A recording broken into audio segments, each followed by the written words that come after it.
Assalamualaikum warahmatullahi wabarakatuh. Oke, kali ini bertemu lagi dengan Bapak Ahmad, Bapak Guru PAI ya. Kita akan menjelaskan tentang bab 9, yaitu haji dan umroh ya. Ini SMP untuk kelas 29 ya. Oke, haji dan umroh. Kita lanjut. Adapun peta konsepnya yaitu haji dan umroh, ibadah haji, ibadah umroh, praktik ibadah haji dan umroh, hikmah ibadah haji dan umroh. Kemudian tertutup dengan dalilnya ya. Ibadah haji. Haji yaitu mengunjungi Baitullah untuk melakukan ibadah dengan ketentuan tata cara, syarat, dan waktu pelaksanaan tertentu. Itu namanya haji ya teman-teman, ya anak-anak. Jadi ini bukan berkunjung saja ke Baitullah doang, tapi melaksanakan ibadah di mana ada tata caranya, syarat, dan waktu pelaksanaannya. Ya, waktu pelaksanaannya kan itu bulan haji ya, atau Dzulhijjah Hijjah atau Rayagung gitu ya. Hukum haji wajib bagi yang mampu, bagi yang sudah memiliki harta untuk munggah haji, berangkat haji ya berangkat, hukumnya wajib. Dan hukum wajib haji hanya berlaku sekali seumur hidup.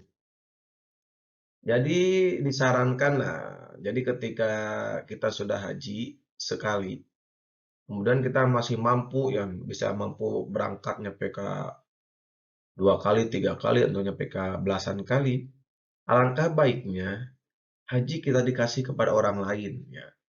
Misalkan kepada guru ngaji atau yang pengurus-pengurus masjid, itu sama pahalanya ya.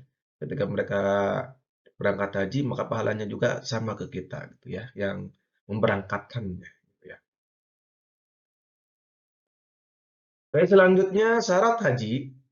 Syarat-syarat wajib haji ini syarat-syarat wajibnya. Yang pertama adalah Islam, wajib Islam.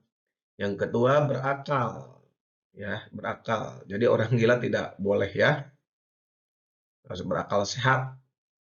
Yang ketiga merdeka.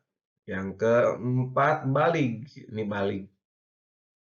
Sedangkan balig kan ada ciri-cirinya gitu ya. Dimana kalau misalkan ada anak-anak yang berangkat boleh saja gitu ya. Boleh saja haji. Ya, tapi tidak masuk ke syarat wajib gitu ya. Kalau mau berangkat silahkan. Mungkin ada yang bunga hajinya atau berangkat hajinya dengan anaknya, daripada anaknya dititipkan pada orang lain, akhirnya dia ajak untuk bunga haji, berangkat haji ya. Kemudian yang kelima mampu, berarti ada hartanya. Jadi mampu di sini tuh ada hartanya, kemudian dia kuat berangkatnya ya, sehat badannya itu ya. Baiklah kita lanjut, kita rukun haji ya, pembahasan selanjutnya. Yang pertama ada ihram ya. Ihram itu kan mulai awal mengerjakan kan ada niatnya, kemudian ada pakaiannya ya putih-putih. Itu ihram ya. Yang kedua ada wukuf di padang Arafah. Itu wukuf itu berdiam di padang Arafah. Kemudian ada tawaf. Tawaf itu apa namanya? Mengelilingi Ka'bah. Kemudian ada sa'i. Sa'i ini ada lari-lari kecil dari Bukit Safa dan Marwah. Yang kelima ada tahalul, mencukur. Yang keenam ada tartib. Jadi harus dijalankan semuanya ya dari 1 sampai ke 5. Itu haji ya. Oke, selanjutnya wajib haji ya. Wajib haji yang pertama ada ihram dari mikot ya. Jadi ihramnya mulai dari mikot tersebut. Kemudian yang kedua ada mabit di Muzdalifah pada malam Idul Adha. Jadi ntar mabit itu kan suka ada kita malam binaan dan takwa gitu ya.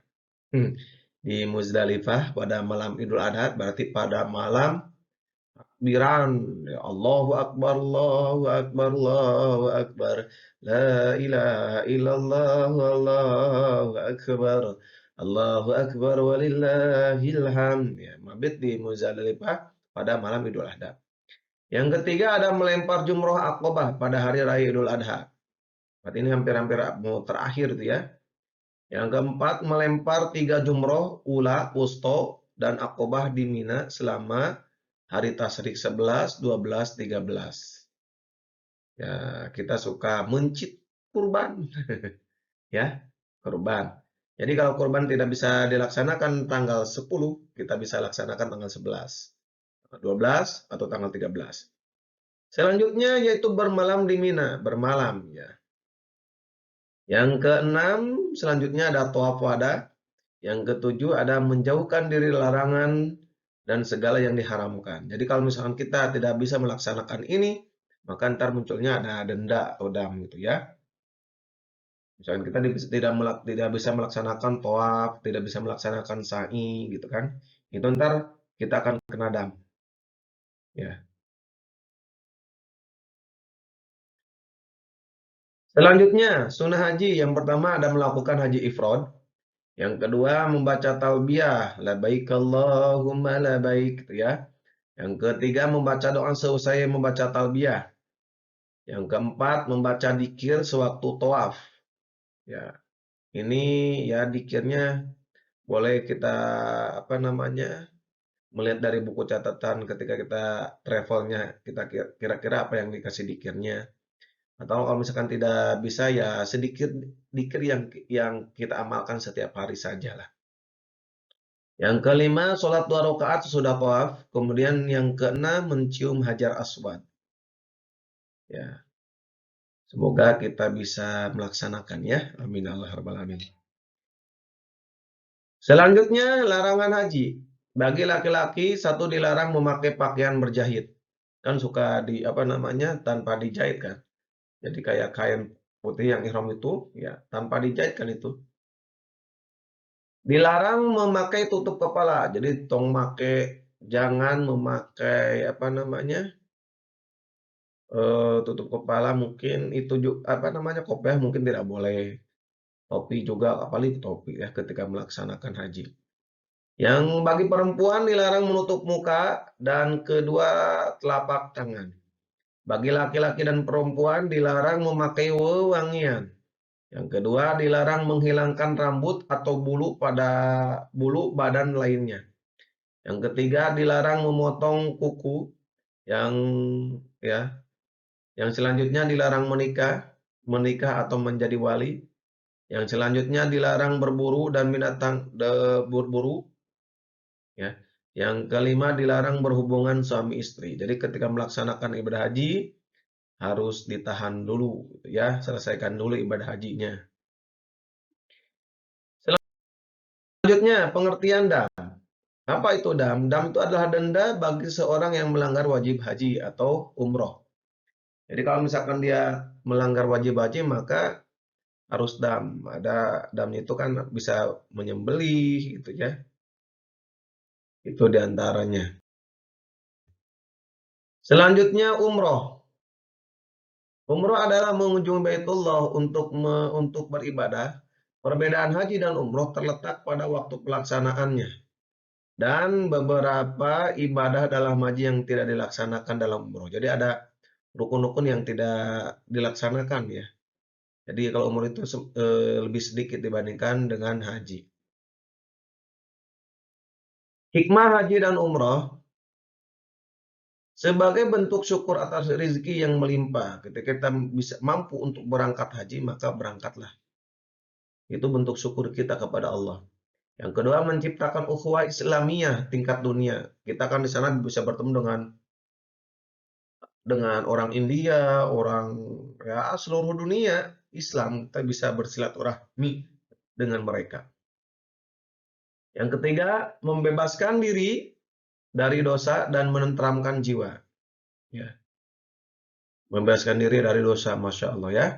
Yang keempat, mendidik dan menyadarkan jiwa untuk memenuhi panggilan Allah lebih dari apapun. Yang kelima, menyadarkan manusia bahaya mengikuti bisikan setan. Yang keenam, meneladani Nabi Muhammad SAW dan Nabi sebelum-sebelumnya. Yang ketujuh, menggalang persatuan umat Islam sedunia. Masya Allah. Inilah hikmah haji dan umroh. Baiklah, kita selanjutnya kita akan membahas ini dalilnya ya, surat Ali Imran ayat 97. A'udzu billahi minasyaitonir rajim. Bismillahirrahmanirrahim. Allahi 'alan nasi hajjul baiti man istata'a ilaihi sabila. Wa man kafara fa innallaha ghaniyyun 'anil 'alamin. Dan di antara kewajiban manusia terhadap Allah adalah melaksanakan kewajiban haji ke Baitullah, yaitu bagi orang-orang yang sanggup mampu mengadakan perjalanan ke sana. Barang siapa yang mengingkari haji, maka ketahuilah Allah Maha Kaya dan tidak memerlukan sesuatu dari semesta alam ini. Selanjutnya Al-Baqarah ayat 197. Bismillahirrahmanirrahim. Al-hajju ashhurum ma'lumat. Faman farada fihinnal hajja fala rafata wala fusuqa wala jidala fil hajj. Wa ma taf'alu min khairin ya'lamuhu Allah wa tazawwadu fa inna khairaz zadi taqwa wattaqun ya ulil albab. Musim haji itu pada bulan-bulan yang telah dimaklumi. Barang siapa yang mengerjakan ibadah haji pada dalam bulan itu, maka janganlah berkata jorok, berbuat maksiat, dan bertengkari dalam melakukan ibadah haji. Segala yang baik dan yang kamu kerjakan, Allah mengetahui, bawalah bekal, dan sesungguhnya sebaik-baik bekal adalah takwa. Dan bertakwalah kepadaku, wahai orang-orang yang mempunyai akal sehat. Selanjutnya hadis riwayat Ahmad, ya. An Ibnu Abbas radhiyallahu anhu qala qala Rasulullah sallallahu alaihi wasallam ta'ajjalu ilal hajj ya'ni al-fariḍah fa inna ahadukum la yadri ma ya'ridu lah. Ibnu Abbas radhiyallahu anhu berkata, Rasulullah sallallahu alaihi wasallam bersabda, hendaklah kamu segera mengerjakan haji yang wajib karena sesungguhnya kamu tidak akan menyadari suatu halangan yang merintanginya. Ya. Oke, untuk bahasan terakhir yaitu an Abdillah bin Umar radhiyallahu anhuma anna Rasulullah sallallahu alaihi wasallam qala yuhilla ahlul Madinah min dil hulaifah wa yuhillu ahlus Syam min al Juhfah wa ahlun Najd min Qarni. Qala Abdullah wa balaghani anna Rasulullah sallallahu alaihi wasallam qala wa yuhillu ahlul Yamani min Yalamlam. Dari Abdullah bin Umar radhiyallahu anhu, Rasulullah SAW bersabda, penduduk Madinah hendaklah bertalbiyah labbaik Allah, ya. Memulai haji di Zulhulaifah, ya. Kemudian penduduk Syam bertalbiyah di Zuhfah dan penduduk Najd bertalbiyah di Qarnul Manajil. Abdullah bin Umar berkata, telah sampai kepada saya bahwa Rasulullah SAW bersabda, penduduk Yaman memulai ihram dari Yalamlam. Hadis riwayat Bukhari. Baiklah anak-anak, teman-teman, itulah yang bisa saya sampaikan. Semoga kita semuanya diberi oleh Allah rizki yang banyak, yang melimpah, yang ihtisab dan luar ihtisab, ya, yang bersih, yang banyak, supaya kita bisa melaksanakan rukun Islam yang terakhir, yaitu ibadah haji dan umrah. Amin ya Allah ya Rabbal Alamin. Terima kasih telah menonton video ini. Jangan lupa untuk subscribe, like, dan komen. Terima kasih. Akhirul kalam. Wassalamualaikum warahmatullahi wabarakatuh.